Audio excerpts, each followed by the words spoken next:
Hey everyone, welcome back to Building the Careers. I'm Michelle, and this is the second video in our businessman house. You can see, looking at this, that we did make one big change from last time. I had 7 tiles left over. 7, which in a 64 tile house is just immense. So I went ahead and did that little bump out in the back, just to give Marco's bedroom area a little bit more room. So I think he'll be grateful for that down the road. Again, Marco and his son Alexander are starting a new life after Marco and his husband Dorian recently divorced. And Dorian has signed away his parental responsibilities. He will feature in another video. But for right now, Marco and Alexander are just trying to get their lives back together. New house, his dad has a new job. You know, Marco, we decided, is selling environmental equipment such as solar panels, dew collectors, and windmills. I actually thought hard enough about this that I wanted to find the place on the lot that would have the best wind flow, and I wanted to make sure that the windmill blades wouldn't run into each other. And I think hard about little details. Even though I do the goofiest builds, I still think very hard about tiny little details. This is not an off-the-grid build. We are firmly on the grid, but hopefully with lower bills thanks to all of this environmental stuff from Eco Lifestyle. One of the aspects of building that I'm really passionate about is trying to make the lot basically fit in with the world around it. So with this one, because it is in Windenburg, I wanted to primarily use get-together items, both from Debug and from the regular catalog. And I wanted to try and, match up those paths a little bit, even though it's not entirely possible. And to just be thoughtful about making a Windenburg friendly place. Now, obviously, I don't do this all the time. When I make some Mad Max type build, I don't sit around thinking, which world is Mad Max? And I need to make it fit the commercial district. But just in general, I do like this sort of matching the lot to the world. I apologize for any background noise you might be able to hear. It's a busy Friday afternoon in my town, and there are a lot of people walking around outside. Also, some cats who don't like that I have the door closed. I am recording this voiceover the day after the stacked windows patch came out. I'm not going to change anything on the build. I'm happy with what I have. I don't think I'd have stacked anything in this one anyway. So we're just going to careen forward and not look back. But I do think the stacked windows is an amazing amazing patch. I'm really happy for what it brings the game. Okay, what I'm doing here basically is that our little guy, Alexander, who's like 9 or so, he is going to be living in this glass cube, and I think he's really excited. It's different. It sort of feels like camping. He's super excited. But of course, Marco, as a responsible parent and as a single parent now, probably a little more concerned about watching over his son and having sole responsibility for that. He is concerned about his son's privacy and his son's safety. So those bushes are going around the 2 of the 3 sides, in part to give sort of eye level there a little privacy. So in case Alexander one night sort of forgets to pull his windows or something like that, it's still difficult to see what's going on inside. Oh, the cats are so mad. They're so mad they're not in here. I tried out a few different solutions to address the third blank side of the cube, to try and give it both privacy and the sort of curb appeal I think Marco would want. And I believe we settle on some planters. These are some of my favorite planters for urban landscaping, and also just for Windenburg in general. They're a wonderful get-together item. I'm gonna have to edit so many meows out of this. Good gracious. Now, children can't ride bikes in the game, but sometimes if, I'm gonna take a bike and size it down one just so it looks like it. I love the idea of these father-son bike rides in the countryside.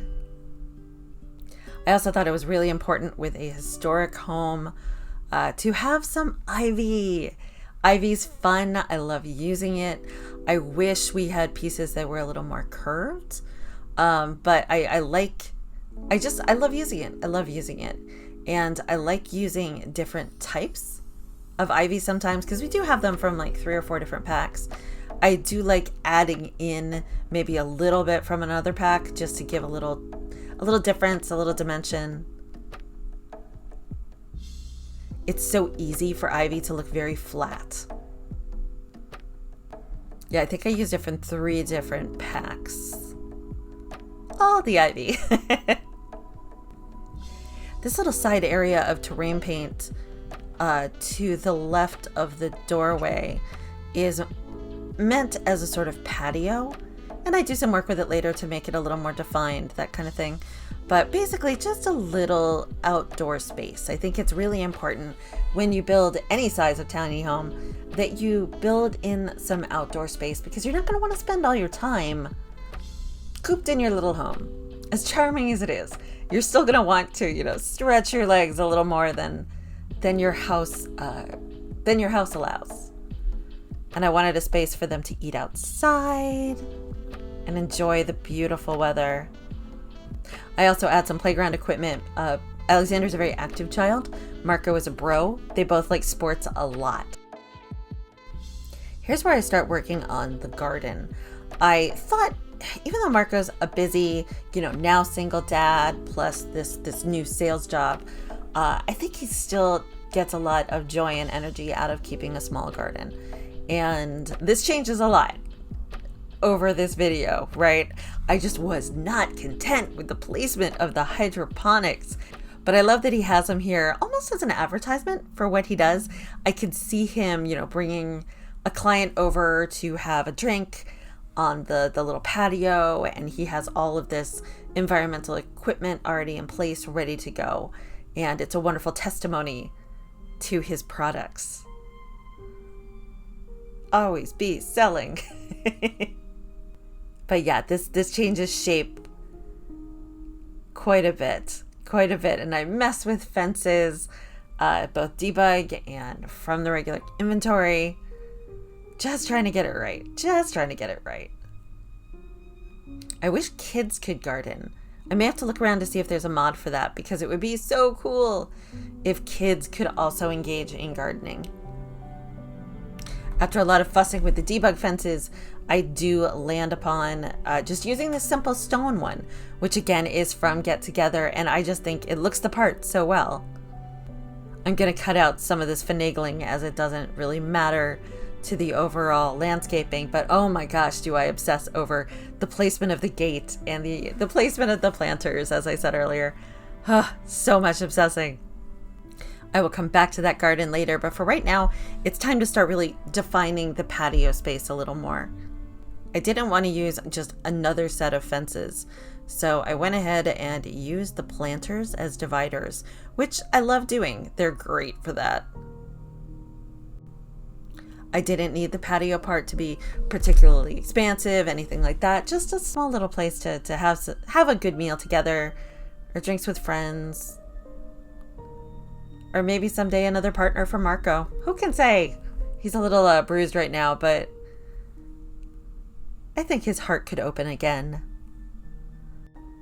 Once I had the planters in place, I wanted to make the terrain paint more bold, to make it look like these were actually placed flagstones. So no more of this blending. I wanted a sharper edge. Remember what I said earlier about trying to match the lot to the world? I do that, and sometimes it doesn't work out, and this is one of those times. The shape of the path just didn't work anymore with me making the side path over to the garden, so we don't necessarily match the world next to us. But I think it suits the lot a little better. One thing I really wanted with this build is a lot of curves, right? A lot of, curving paths. It's a small house on a small lot, but I wanted it to have sort of a rambling feeling, right? Curving paths leading to your garden. And with that accomplished, it's time to start filling in a little more foliage. Some grasses, some flowers, mostly from base game and get together.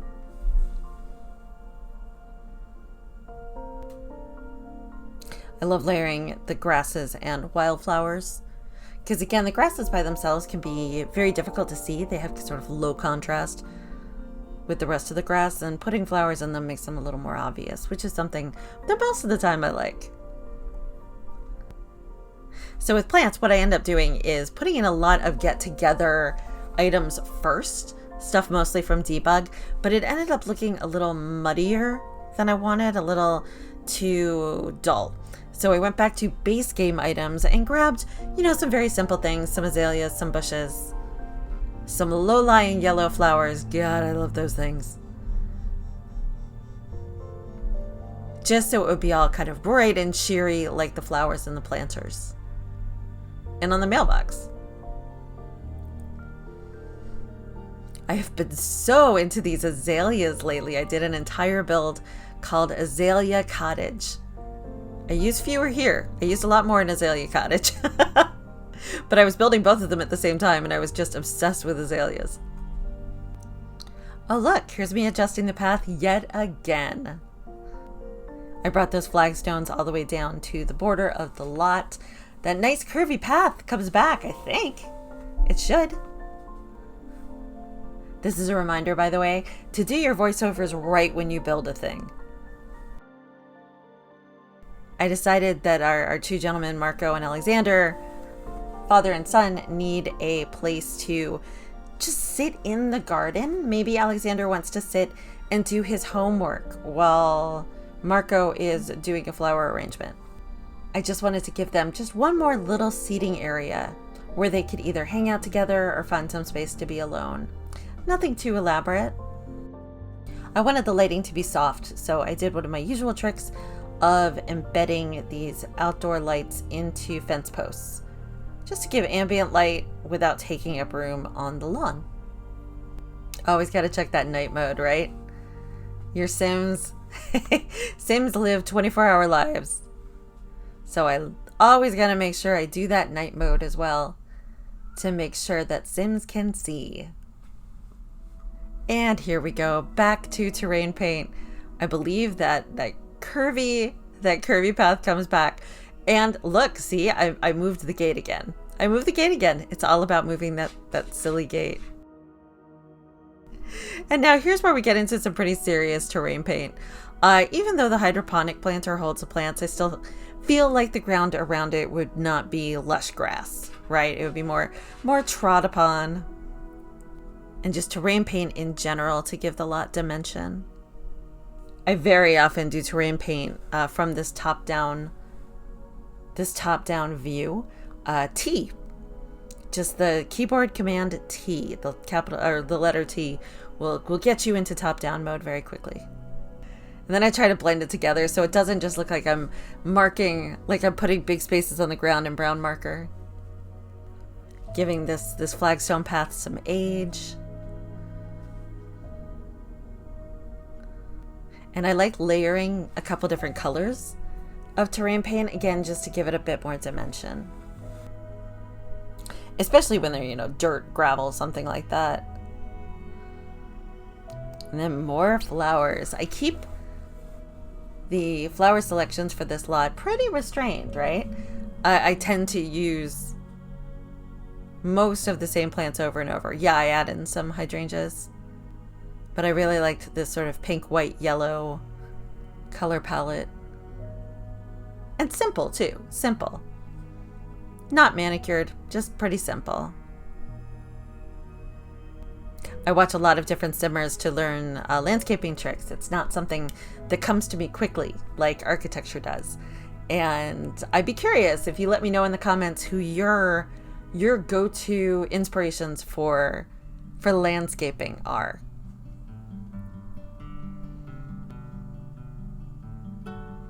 And just continuing to add little touches, mostly floral. I am not a gardener myself, but I've always thought that if you were a passionate gardener and you were spending time outside and really making your environment beautiful, that must be a very pleasant, therapeutic thing to do. And given that, I'm not surprised that Marco would take some refuge from his recent divorce by making his living situation as attractive as he can make it. And we're messing with the path again. The path that will not be chosen. Oh, my stars. But I really like the look of these old stones. I like that as sort of garden stepping stones. Oh my gosh. Any one of these paths would have been just fine, but you all who build in The Sims or do casts or do any other fiddly task, you know that there's a point at which it feels right. And it just took me quite a while to get to that right point. And with this in place, I'm not, I think I'll probably still fiddle a little bit more with the terrain paint and with a little few details. But right now, I'm so excited to have our dad here in live mode go fill up the garden, go do some planting, go start to make the space his own. So the next video in this Building the Career series is going to be the interior. I'm super excited to get to that. It's going to be a really fun mix of bright family stuff and historic stuff. And I think it'll be fun stuff. So, as always, thank you so much for watching these videos. I will see you soon. Take care.